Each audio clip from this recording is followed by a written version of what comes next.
Para los amantes del terror y el suspenso que necesitan un rato de relajación, les traigo esta clásica obra literaria, Drácula. Primero, del diario de Jonathan Harker, Bistritz 3 de mayo. Salí de Múnich a las 8:35 de la noche del 1 de mayo. Llegué a Viena a la mañana siguiente, temprano. Debí haber llegado a las 6:46. El tren llevaba 1 hora de retraso. Budapest parece un lugar maravilloso, a juzgar por lo poco que pude ver de ella desde el tren y por la pequeña caminata que di por sus calles. Temí alejarme mucho de la estación, ya que, como habíamos llegado tarde, saldríamos lo más cerca posible de la hora fijada. La impresión que tuve fue que estábamos saliendo del oeste y entrando al este. Por el más occidental de los espléndidos puentes sobre el Danubio, que aquí es de gran anchura y profundidad. Llegamos a los lugares en otro tiempo, sujetos al dominio de los turcos. Salimos con bastante buen tiempo, y era noche cerrada cuando llegamos a Kleisenburg, donde pasé la noche en el Hotel Royal. En la comida, o mejor dicho, en la cena, comí pollo preparado con pimentón rojo, que estaba muy sabroso, pero que me dio mucha sed. Recordar obtener la receta para Mina. Le pregunté al camarero y me dijo que se llamaba paprika Händel y que como era un plato nacional, me sería muy fácil obtenerlo en cualquier lugar de los Cárpatos. Descubrí que mis escasos conocimientos del alemán me servían allí de mucho. De hecho, no sé cómo me las habría arreglado sin ellos. Como dispuse de algún tiempo libre cuando estuve en Londres, visité el British Museum y estudié los libros y mapas de la biblioteca que se referían a Transilvania. Se me había ocurrido que un previo conocimiento del país siempre sería de utilidad e importancia para tratar con un noble de la región. Descubrí que el distrito el que me había mencionado se encontraba en el extremo oriental del país, justamente en la frontera de 3 estados, Transilvania, Moldavia y Bucovina, en el centro de los Montes Cárpatos, una de las partes más salvajes y menos conocidas de Europa. No pude descubrir ningún mapa ni obra que arrojara luz sobre la exacta localización del castillo de Drácula, pues no hay mapas en este país que se puedan comparar en exactitud con los nuestros, pero descubrí que Bistritz, el pueblo de posta mencionado por el conde Drácula, era un lugar bastante conocido. Voy a incluir aquí algunas de mis notas, pues pueden refrescarme la memoria cuando les relate mis viajes a Mina. En la población de Transilvania hay 4 nacionalidades distintas: sajones en el sur y mezclados con ellos los valacos, que son descendientes de los dacios, magiares en el oeste y ezequelios en el este y el norte. Voy entre estos últimos, que aseguran ser descendientes de Atila y los hunos. Esto puede ser cierto, puesto que cuando los magiares conquistaron el país en el siglo XI, encontraron a los hunos, que ya se habían establecido en él. Leo que todas las supersticiones conocidas en el mundo están reunidas en la herradura de los Cárpatos, como si fuese el centro de alguna especie de remolino imaginativo. Si es así, mi estancia puede ser muy interesante. Recordar que debo preguntarle al conde acerca de esas supersticiones. No dormí bien, aunque mi cama era suficientemente cómoda, pues tuve toda clase de extraños sueños. Durante toda la noche, un perro aulló bajo mi ventana, lo cual puede haber tenido que ver algo con ello, o puede haber sido también el pimentón, puesto que tuve que beberme toda el agua de mi garrafón y todavía me quedé sediento. Ya de madrugada me dormí, pero fui despertado por los golpes insistentes en mi puerta, por lo que supongo que en esos momentos estaba durmiendo profundamente. Comí más pimentón en el desayuno, una especie de potaje hecho de harina de maíz que dicen era mamaliga y berenjena rellena con picadillo. Un excelente plato al cual llaman impletata. Recordar obtener también la receta de esto. Me apresuré a desayunarme, ya que el tren salía un poco después de las 8, o mejor dicho, debió haber salido, pues después de correr a la estación a las 7:30, tuve que aguardar sentado en el vagón durante más de una hora antes de que nos pusiéramos en movimiento. Me parece que cuanto más al este se vaya, menos puntuales son los trenes. ¿Cómo serán en China? Pareció que durante todo el día vagamos a través de un país que estaba lleno de toda clase de bellezas. A veces vimos pueblecitos o castillos en la cúspide de empinadas colinas, tales como se ven en los antiguos misales. Algunas veces corrimos a la par de las colinas, tales como se ven en los antiguos misales. Algunas veces corrimos en los arroyuelos por el amplio y pedroso margen de cada lado de ellos. Parecían estar sujetos a grandes inundaciones. Se necesita gran cantidad de agua con una corriente muy fuerte para poder limpiar la orilla exterior de un río. En todas las estaciones había grupos de gente, algunas veces multitudes, y con toda clase de atuendos. Algunos de ellos eran exactamente iguales a los campesinos de mi país o a los que había visto cuando atravesaba Francia y Alemania, con chaquetas cortas y sombreros redondos y pantalones hechos por ellos mismos, pero otros eran muy pintorescos. Las mujeres eran bonitas, excepto cuando uno se les acercaba, pues eran bastante gruesas alrededor de la cintura.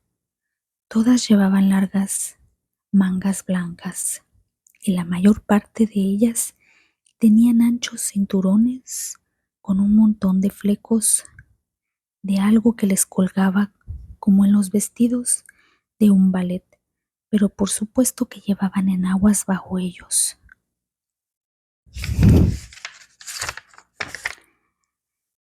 Las figuras más extrañas que vimos fueron los eslovacos, que eran más bárbaros que el resto, con sus amplios sombreros de vaquero, grandes pantalones bombachos y sucios, camisas blancas de lino y enormes y pesados cinturones de cuero, casi de un pie de ancho, completamente tachonados con clavos de hojalata. Usaban botas altas con los pantalones metidos dentro de ellas. Tenían el pelo largo y negro y bigotes negros y pesados. Eran muy pintorescos, pero no parecían simpáticos. En cualquier escenario se les reconocería inmediatamente como alguna vieja pandilla de bandoleros. Sin embargo, me dicen que son bastante inofensivos y lo que es más, bastante tímidos. Ya estaba anocheciendo cuando llegamos a Bistrix que es una antigua localidad muy interesante, como está prácticamente en la frontera, pues el paso de Borgo conduce desde ahí a Bucovina. He tenido una existencia bastante agitada y desde luego pueden verse las señales de ella. Hace 50 años se produjeron grandes incendios que causaron terribles estragos en 5 ocasiones diferentes. A comienzos del siglo XVII sufrió un sitio de 3 semanas y perdió 13,000 personas, y a las bajas de la guerra se agregaron las del hambre y las enfermedades.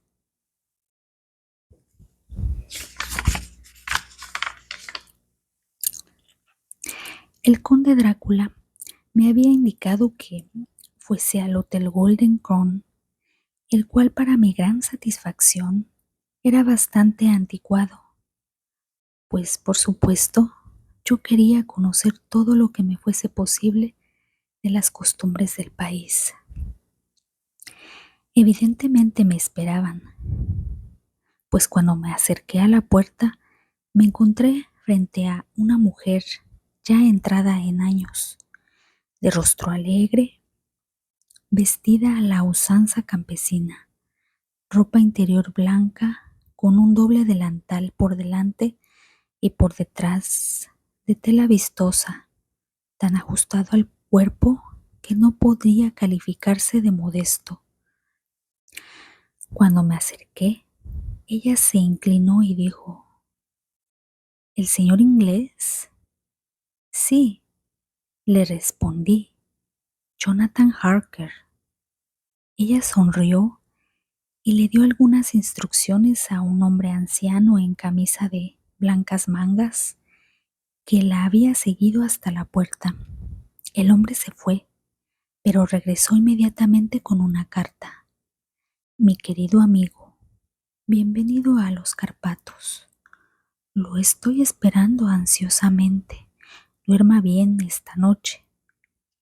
Mañana a las 3 saldrá la diligencia para Bucovina. Ya tiene un lugar reservado.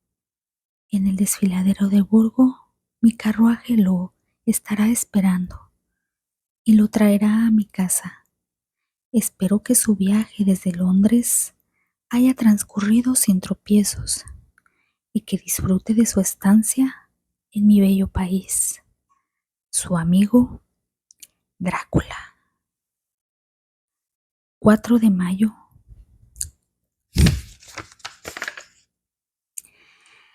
Averigüé que mi posadero había recibido una carta del conde ordenándole que asegurara el mejor lugar del coche para mí, pero al inquirir acerca de los detalles, se mostró un tanto reticente y pretendió no poder entender mi alemán. Esto no podía ser cierto, porque hasta esos momentos lo había entendido perfectamente.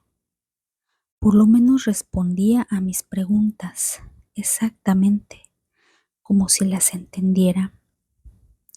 Él y su mujer, la anciana que me habían recibido, se miraron con temor.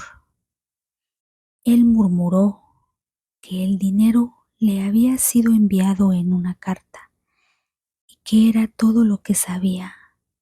Cuando le pregunté si conocía al conde Drácula y si podía decirme algo de su castillo, tanto él como su mujer se persinaron y, diciendo que no sabían nada de nada, se negaron simplemente a decir nada más. Era ya tan cerca a la hora de la partida que no tuve tiempo de preguntarle a nadie más, pero todo me parecía muy misterioso y de ninguna manera tranquilizante.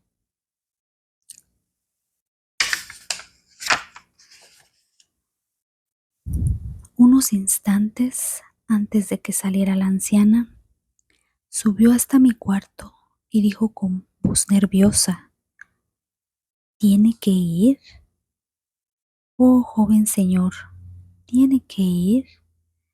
Estaba en tal estado de excitación que pareció haber perdido la noción del poco alemán que sabía y lo mezcló todo con otro idioma del cual yo no entendí ni una palabra. Apenas comprendí algo haciéndole numerosas preguntas cuando le dije que me tenía que ir inmediatamente y que estaba comprometido en negocios importantes. Preguntó otra vez.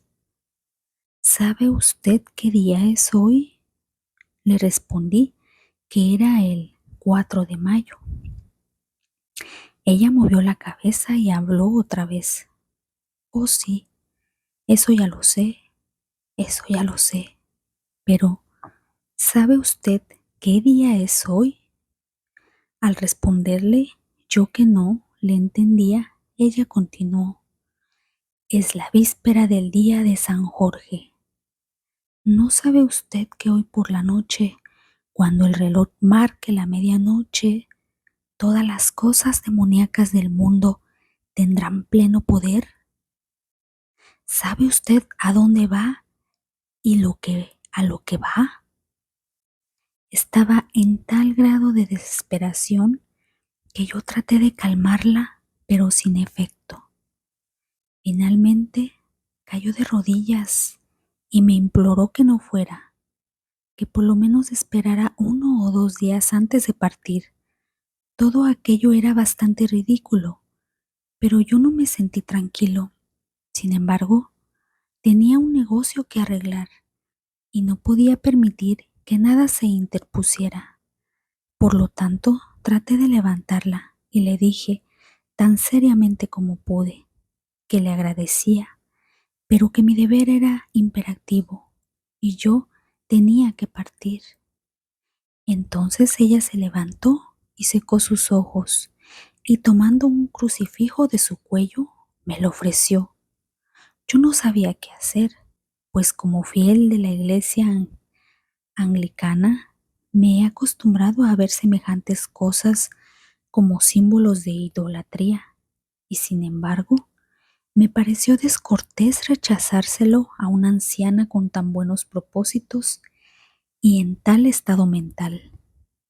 Supongo que ella pudo leer la duda en mi rostro, pues se puso el rosario alrededor del cuello y dijo, por amor a su madre, y luego salió del cuarto. Estoy escribiendo esta parte de mi diario mientras espero el coche, que por supuesto está retrasado y el crucifijo todavía cuelga alrededor de mi cuello. No sé si es el miedo de la anciana o las múltiples tradiciones fantasmales de aquel lugar, o el mismo crucifijo, pero lo cierto es que no me siento tan tranquilo como de costumbre. Si este libro llega alguna vez a manos de Mina, antes que yo, que le lleve mi adiós. Aquí viene mi coche. 5 de mayo.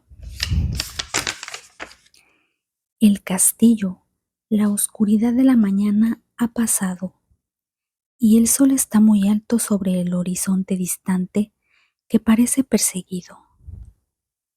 No sé si por árboles o por colinas, pues está tan alejado que las cosas grandes y pequeñas se mezclan. No tengo sueño y como no sé, me llamará hasta que desperte solo, naturalmente escribo hasta que llegue el sueño. Hay muchas cosas raras que quisiera notar y para que nadie al leerlas pueda imaginarse que cené demasiado bien antes de salir de Bistrix, también anotaré exactamente mi cena. Cené lo que ellos llaman biftec robado, con rodajas de tocino, cebolla y carne de res, todo sazonado con pimiento rojo, ensartado en palos y asado, en el estilo sencillo de la carne de gato de Londres. El vino era mediage dorado, que produce una rara picazón en la lengua, la cual sin embargo no es desagradable, Solo bebí un par de vasos de este vino y nada más. Cuando llegué al coche, el conductor todavía no había tomado su asiento y lo vi hablando con la dueña de la posada. Evidentemente, hablaban de mí, pues de vez en cuando se volvían para verme. Y algunas de las personas que estaban sentadas en el banco fuera de la puerta, a las que llaman con un nombre que significa portadores de palabra, se acercaron y escucharon, y luego me miraron, la mayor parte de ellos compadeciéndome. Pude escuchar muchas palabras que se repetían a menudo, palabras raras, pues había muchas nacionalidades en el grupo. Así es que tranquilamente extraje mi diccionario políglota de mi petaca y las busqué. Debo admitir que no me produjeron ninguna alegría, pues entre ellas estaba Ordog, Satanás, Pokol, infierno, Strojoica, bruja, Broklok y Brokoglak, las que significan la misma cosa, una en eslovaco y la otra en serbio, designando algo que es un hombre lobo o un vampiro. Recordar, debo preguntarle al conde acerca de estas supersticiones. Cuando partimos, la multitud alrededor de la puerta de la posada, que para entonces ya había crecido a un número considerable, todos hicieron el signo de la cruz y dirigieron los dedos hacia mí.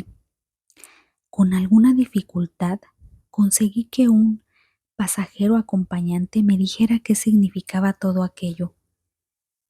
Al principio no quería responderme, pero cuando supo que yo era inglés, me explicó que era el encanto o hechizo contra el mal de ojo.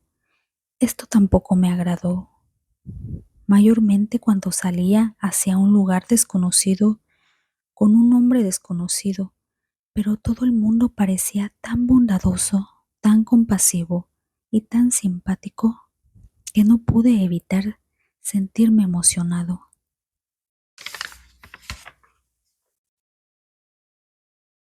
Nunca olvidaré el último vistazo que eché al patio interior de la posada y su multitud de pintorescos personajes, todos persignándose mientras estaban alrededor del amplio pórtico con su fondo de rico follaje de aldefaz y árboles de naranjo en verdes tonelitos agrupados en el centro del patio.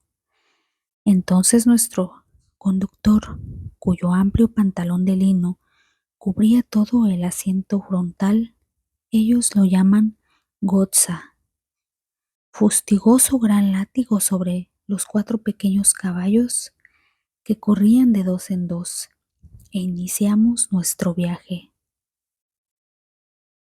Pronto perdí de vista y de la memoria los fantasmales temores en la belleza de la escena por la que atravesábamos, aunque si yo hubiese conocido el idioma, o mejor los idiomas que hablaban mis compañeros de viaje, es muy posible que no hubiese sido capaz de deshacerme de ellos tan fácilmente.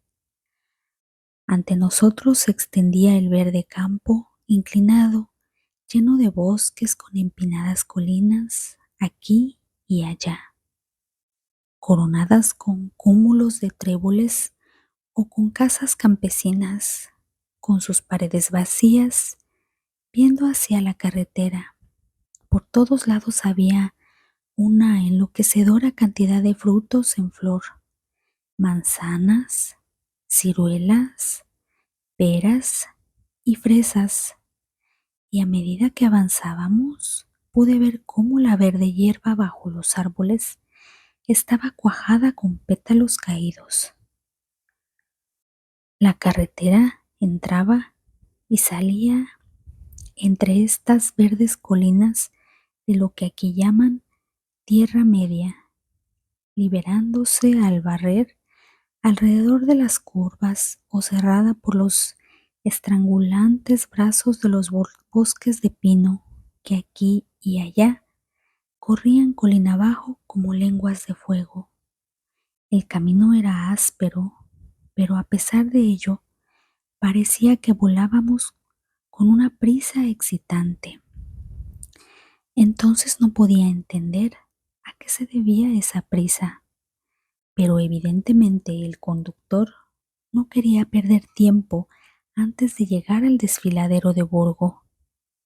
Se me dijo que el camino era excelente en verano, pero que todavía no había sido arreglado después de las nieves de invierno. A este respecto era diferente a la mayoría de los caminos de los Cárpatos, pues es una antigua tradición que no deben ser mantenidos en tan buen estado. Desde la antigüedad, los hospadares no podían repararlos, pues entonces los turcos pensaban que se estaban preparando para traer tropas extranjeras y de esta manera atizar la guerra que siempre estaba verdaderamente a punto de desatarse. Más allá de las verdes e hinchadas lomas de la Tierra Media, se levantaban imponentes colinas de bosques que llegaban hasta las elevadas cumbres de los Cárpatos. Se levantaban a la izquierda y a la derecha de nosotros, con el sol de la tarde cayendo plenamente sobre ellas y haciendo relucir los gloriosos colores de esta bella cordillera, azul profundo y morado en las sombras de los picos, verde y marrón donde la hierba y las piedras se mezclaban, y una infinita perspectiva de rocas dentadas y puntiagudos riscos, hasta que ellos mismos se perdían en la distancia, donde las cumbres nevadas se alzaban grandiosamente. Aquí y allá parecían descubrirse imponentes grietas a las montañas a través de las cuales, cuando el sol comenzó a descender, vimos en algunas ocasiones el blanco destello del agua cayendo. Uno de mis compañeros me tocó la mano mientras nos deslizábamos alrededor de la base de una colina y señaló la elevada cima de una montaña cubierta de nieve que parecía a medida que avanzábamos en nuestra serpenteante carretera estar frente a nosotros. Mire, Itzensek, el trono de Dios, me dijo, y se persignó nuevamente a medida que continuamos por nuestro interminable camino y el sol se hundió más y más. Detrás de nosotros, las sombras de la tarde comenzaron a rodearnos. Este hecho quedó realzado porque las cimas de las nevadas montañas todavía recibían los rayos del sol y parecían brillar con un delicado y frío rosado. Aquí y allá pasamos entre checos y eslovacos, todos en sus pintorescos atuendos, pero noté que el bocio prevalecía dolorosamente. A lo largo de la carretera había muchas cruces, y a medida que pasábamos, todos mis compañeros se persignaron ante ellas. Aquí y allá había una campesina arrodillada frente a un altar, sin que siquiera se volviera a vernos al acercarnos, sino que más bien parecía en el arrobamiento de la devoción no tener ni ojos ni oídos para el mundo exterior. Muchas cosas eran completamente nuevas para mí, por ejemplo, hacinas de paja en los árboles y aquí y allá muy bellos grupos de sauces llorones, con sus blancas ramas brillando como plata a través del delicado verde de las hojas.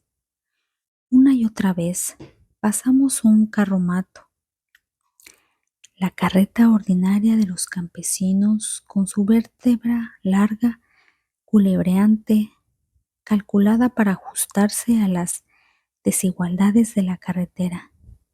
En cada uno de ellos iba sentado un grupo de campesinos que regresaban a sus hogares.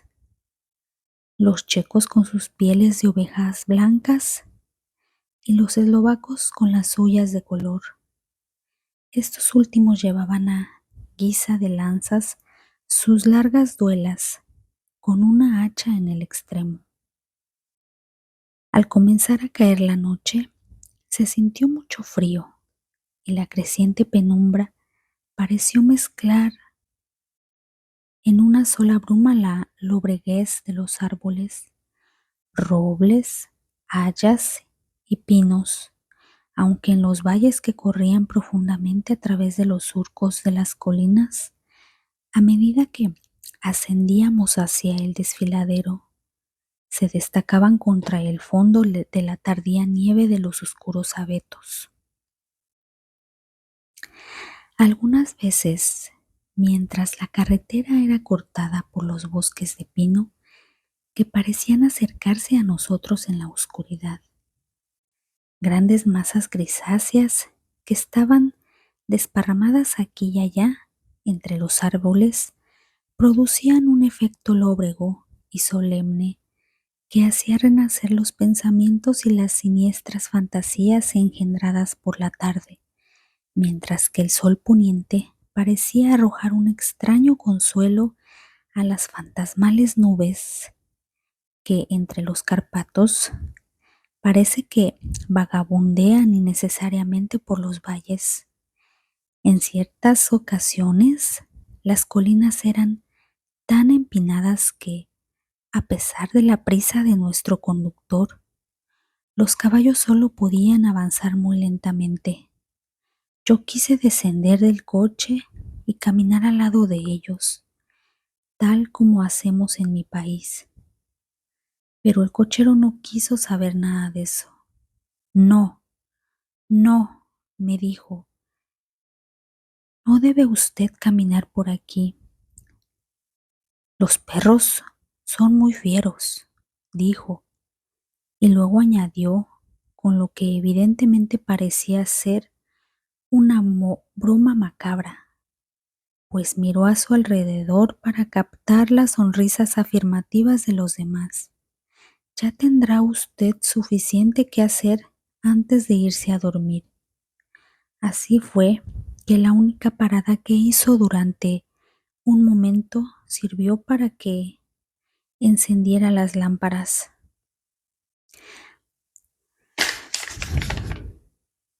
Al oscurecer pareció que los pasajeros se volvían más nerviosos y continuamente le estuvieron hablando al cochero, uno tras otro, como si le pidieran que aumentara la velocidad. Fustigó a los caballos inmisericordiamente con su largo látigo y con salvajes gritos de aliento trató de obligarlos a mayores esfuerzos. Entonces, a través de la oscuridad, pude ver una especie de mancha de luz gris delante de nosotros, como si hubiese una hendidura en las colinas. La intranquilidad de los pasajeros aumentó. El loco carruaje se bamboleó sobre sus grandes resortes de cuero y se inclinó hacia uno y otro lado, como un barco flotando sobre un mar proceloso. Yo tuve que sujetarme. El camino se hizo más nivelado y parecía que volábamos sobre él. Entonces las montañas parecieron acercarse a nosotros desde ambos lados, como si quisiesen estrangularnos, y nos encontramos a la entrada del desfiladero de Borgo. Uno por uno, todos los pasajeros me ofrecieron regalos, insistiendo de una manera tan sincera que no había modo de negarse a recibirlos. Desde luego los regalos eran de muy diversas y extrañas clases, pero cada uno me lo entregó de tan buena voluntad con palabras tan amables y con una bendición, esa extraña mezcla de movimientos temerosos que ya había visto en las afueras del hotel en Bristix, el signo de la cruz y el hechizo contra el mal de ojo. Entonces, al tiempo que volábamos, el cochero se inclinó hacia adelante y a cada lado los pasajeros, apoyándose sobre las ventanillas del coche, escudriñaron ansiosamente la oscuridad. Era evidente que se esperaba que sucediera algo raro, pero aunque le pregunté a cada uno de los pasajeros, ninguno me dio la menor explicación.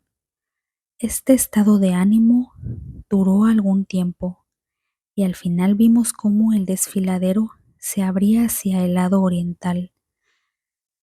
Sobre nosotros pendían oscuras y tenebrosas nubes, y el aire se encontraba pesado, cargado de la opresiva sensación del trueno. Parecía como si la cordillera separara dos atmósferas y que ahora hubiésemos entrado en la tormentosa. Yo misma me puse a buscar el vehículo que debía llevarme hasta la residencia del conde. A cada instante esperaba ver el destello de lámparas a través de la negrura, pero todo se quedó en la mayor oscuridad. La única luz provenía de los parpadeantes rayos de luz de nuestras propias lámparas, en las cuales los vaos de nuestros agotados caballos se elevaban como nubes blancas. Ahora pudimos ver el arenoso camino extendiéndose blanco frente a nosotros, pero en él no había ninguna señal de un vehículo. Los pasajeros se reclinaron con un suspiro de alegría, que parecía burlarse de mi propia desilusión. Ya estaba pensando qué podía hacer en tal situación cuando el cochero, mirando su reloj, dijo a los otros algo que apenas pude oír, tan suave y misterioso, que el tono en que lo dijo creo que fue algo así como 1 hora antes de tiempo. Entonces se volvió a mí y me dijo en un alemán peor que el mío: no hay ningún carruaje aquí. Después de todo, nadie espera al Señor. Será mejor que ahora venga a Bukovina y regrese mañana o al día siguiente. Mejor al día siguiente. Mientras hablaba, los caballos comenzaron a piafar y a relinchar y a encabritarse tan salvajemente que el cochero tuvo que sujetarlos con firmeza. Entonces, en medio de un coro de alaridos de los campesinos que se persignaban apresuradamente, apareció detrás de nosotros una calesa. Nos pasó y se detuvo al lado de nuestro coche. Por la luz que despedían nuestras lámparas al caer los rayos sobre ellos, pude ver que los caballos eran unos espléndidos animales negros como el carbón. Estaban conducidos por un hombre alto, con una larga barba grisácea y un gran sombrero negro, que parecía ocultar su rostro de nosotros. Solo pude ver el destello de un par de ojos muy brillantes que parecieron rojos al resplandor de la lámpara. En los instantes en que el hombre se volvió a nosotros, se dirigió al cochero. «¿Llegó usted muy temprano hoy, mi amigo?», el hombre replicó balbuceando. El señor inglés tenía prisa. Entonces el extraño volvió a hablar. «Supongo entonces que por eso usted deseaba que él siguiera hasta Bukovina. No puede engañarme, mi amigo.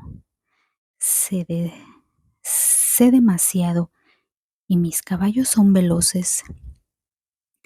Y al hablar, sonrió, y cuando la luz de la lámpara cayó sobre su fina y dura boca, con labios muy rojos, sus agudos dientes le brillaron, blancos como el marfil. Uno de mis compañeros le susurró a otro aquella frase de la Leonora de Burger den Die Toten reiten schnell, pues los muertos viajan velozmente. El extraño conductor escuchó evidentemente las palabras, pues alzó la mirada con una castañante sonrisa. El pasajero escondió el rostro al mismo tiempo que hizo la señal con los dedos y se persignó. «Dadme el equipo del señor», dijo el extraño cochero. Con una presteza excesiva, mis maletas fueron sacadas y acomodadas en la calesa. Luego descendí del coche, pues la calesa estaba situada a su lado, y el cochero me ayudó con una mano que asió mi brazo como un puño de acero. Su fuerza debía ser prodigiosa. Sin decir palabra, agitó las riendas. Los caballos dieron media vuelta y nos deslizamos hasta la oscuridad del desfiladero. Al mirar hacia atrás, vi el vaho de los caballos del coche a la luz de las lámparas y proyectadas contra ella las figuras de mí hasta hacía poco compañeros persignándose. Entonces el cochero fustigó su látigo y gritó a los caballos, y todos arrancaron con rumbo a Bucovina. Al perderse en la oscuridad, sentí un extraño escalofrío y un sentimiento de soledad se apoderó de mí, pero mi nuevo cochero me cubrió los hombros con una capa y puso una manta sobre mis rodillas, hablando luego un excelente alemán. «La noche está fría, señor mío, y mi señor el conde me pidió que tuviera buen cuidado con usted. Debajo del asiento hay una botella de Slovitz, un licor regional hecho de ciruelas, en caso de que usted guste». Pero yo no tomé nada, aunque era agradable saber que había una provisión de licor.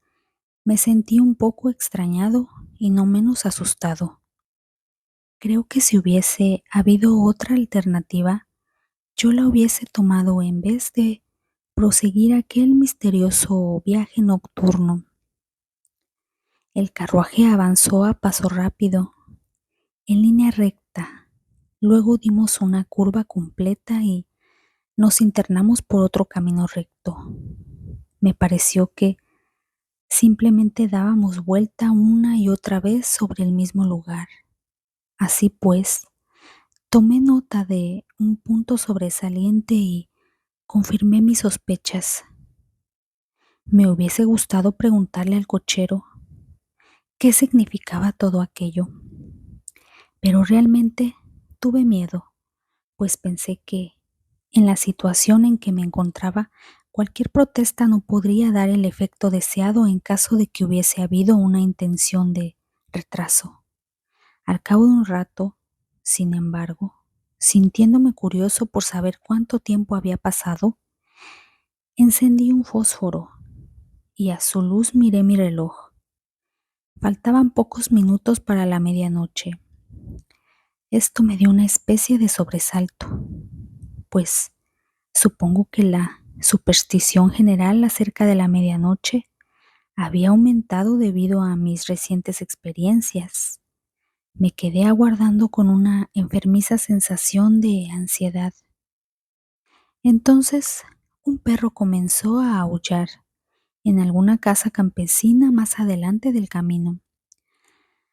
Dejó escapar un largo, lúgubre aullido, como si tuviese miedo. Su llamado fue recogido por otro perro y por otro y otro, hasta que nació como el viento que ahora pasaba suavemente a través del desfiladero, comenzó un aterrador concierto de aullidos que parecían llegar de todos los puntos del campo, desde tan lejos como la imaginación alcanzase a captar. A través de las tinieblas de la noche, desde el primer aullido, los caballos comenzaron a piafar y a inquietarse, pero el cochero les habló, tranquilizándolos, y ellos recobraron la calma, aunque temblaban y sudaban como si acabaran de pasar por un repentino susto.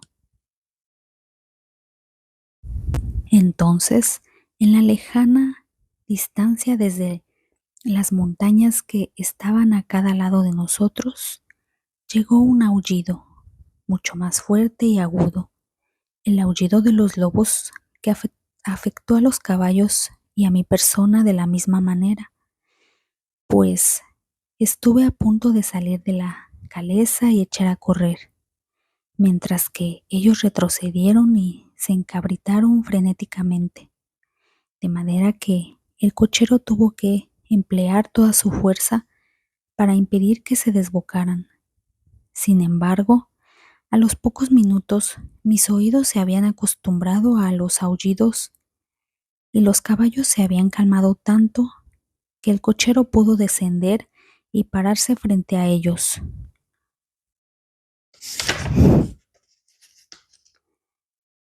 Los sobó y acarició y le susurró algo en las orejas tal como he oído que hacen los domadores de caballos, y con un afecto tan extraordinario que bajo estos mimos se volvieron nuevamente bastante obedientes, aunque todavía temblaban.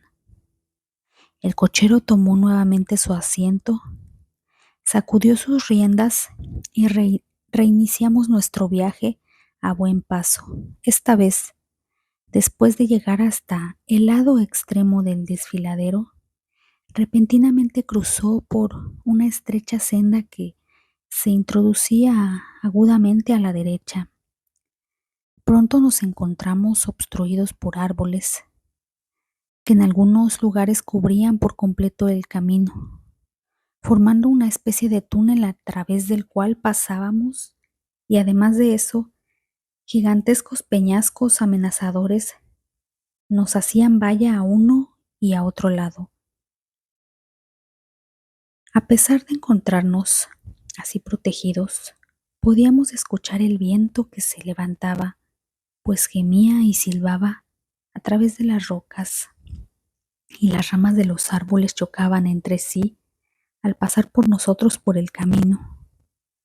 Hizo cada vez más frío y una fina nieve comenzó a caer, de tal manera que, al momento, alrededor de nosotros, todo estaba cubierto de un manto blanco. El aguzado viento todavía llevaba los aullidos de los perros, aunque estos fueron decreciendo a medida de que nos alejábamos. El aullido de los lobos, en cambio, se acercó cada vez más, como si ellos se fuesen aproximando hacia nosotros por todos lados.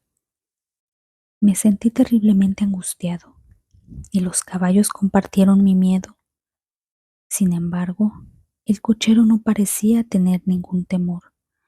Continuamente volvía la cabeza hacia la izquierda y hacia la derecha, pero no podía ver nada a través de la oscuridad.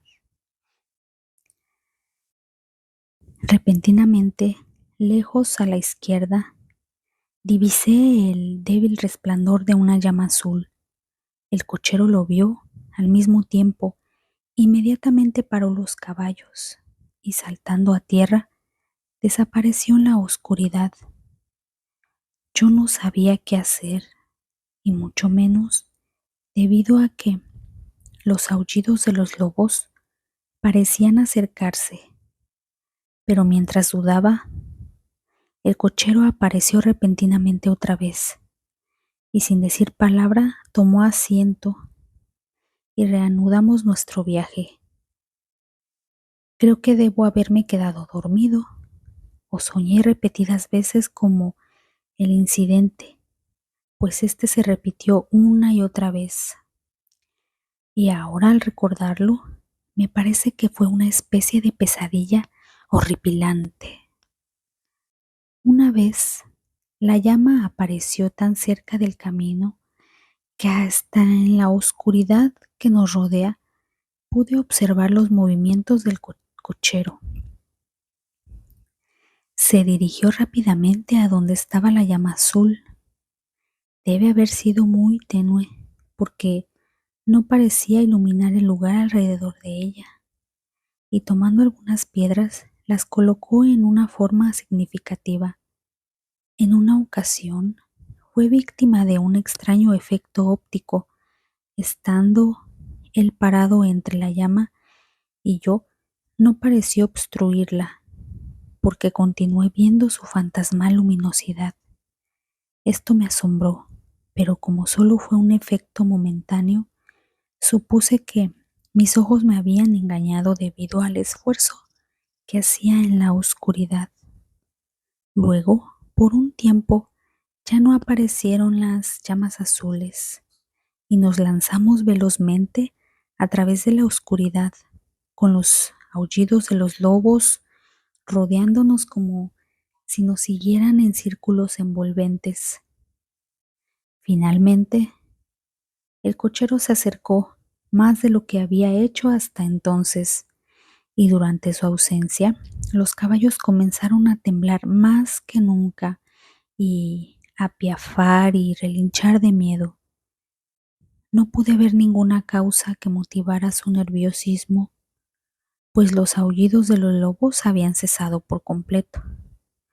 Pero entonces la luna, navegando a través de las negras nubes, apareció detrás de la dentada cresta de unas rocas salientes, revestida de pinos, y a la luz vi alrededor de nosotros un círculo de lobos, con dientes blancos y lenguas rojas colgantes, con largos miembros sinuosos y pelo hirsuto. Eran 100 veces más terribles en aquel lúgubre silencio que los rodeaba que cuando estaban aullando. Por mi parte, caí en una especie de parálisis de miedo.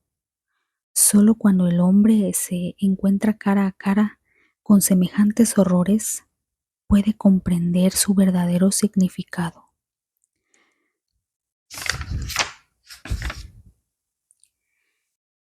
De pronto, todos los lobos comenzaron a aullar, como si la luz de la luna produjera un efecto peculiar en ellos.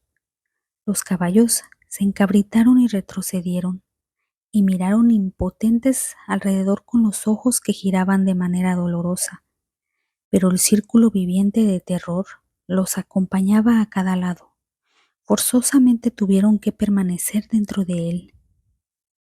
Yo le grité al cochero que regresara, pues me pareció que nuestra última alternativa era tratar de abrirnos paso a través del círculo, y para ayudarle a su regreso, grité y golpeé a un lado de la calesa, esperando que el ruido espantara a los lobos de aquel lado y así tuviese oportunidad de subir al coche. Como finalmente llegó, es cosa que no sé, pero escuché su voz alzarse en un tono de mando imperioso, y mirando hacia el lugar de donde provenía, lo vi parado en medio del camino. Agitó los largos brazos como si se tratase de apartar un obstáculo imparable, y los lobos se retiraron. Justamente en esos momentos una pesada nube pasó a través de la cara de la luna, de modo que volvimos a sumirnos en la oscuridad. Cuando pude ver otra vez, el conductor estaba subiendo a la calesa y los lobos habían desaparecido. Todo esto fue tan extraño y misterioso que fui sobrecogido por un miedo y pánico, y no tuve valor para moverme ni para hablar. El tiempo pareció interminable mientras continuamos nuestro camino. ahora en la más completa oscuridad, pues las negras nubes oscurecían la luna. Continuamos ascendiendo, con ocasiones periodos de rápidos descensos, pero ascendiendo la mayor parte del tiempo.